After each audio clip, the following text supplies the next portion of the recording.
Bonjour, bienvenue à cette première vidéo sur le marché des céréales et la moisson 2019. Tout d'abord, nous allons commencer par un point marché avec les grands éléments de tendance à aujourd'hui. Nous avons deux éléments forts qui s'opposent.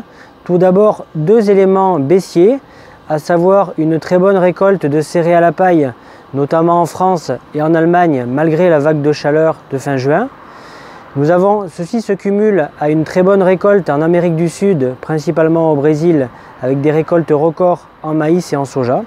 Ces deux éléments viennent donc appuyer assez fortement sur les prix et la tendance. À ceci s'opposent des éléments plutôt haussiers.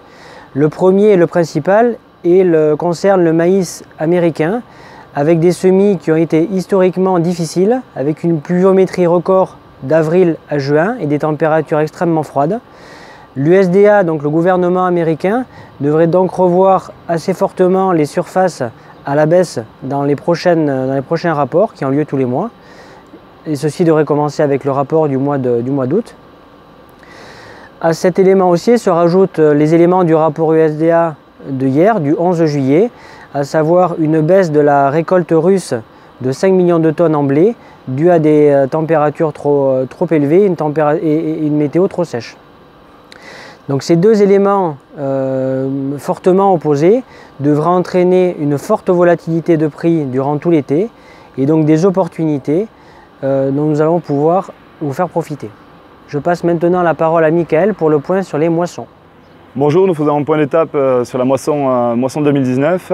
La moisson a commencé il y a 3 semaines avec les premières récoltes d'orge. Dès les premières coupes, nous avons constaté des rendements très élevés, avec des rendements allant jusqu'à 100 quintaux sur certains secteurs. Ces rendements-là ont été constatés également sur les autres espèces, à savoir le blé tendre, colza et blé de force, avec des rendements allant de 6 tonnes à plus de 8-9 tonnes hectares. D'un point de vue qualitatif, la récolte 2019 est de très bonne qualité. Les grains récoltés ont de très bons niveaux de PS. La protéine est-elle un peu diluée par les fermements, mais sera en lien avec les standards de marché et la demande client. A noter que la récolte blé dur 2019 est de très bonne qualité. On retrouve les niveaux de qualité qu'on a pu connaître dans les années passées, ce qui est une très bonne nouvelle pour nos producteurs. La moisson est aujourd'hui bien avancée avec 70% de la collecte réalisée. Nous rentrons donc dans la dernière ligne droite avec les récoltes de blé tendre à venir.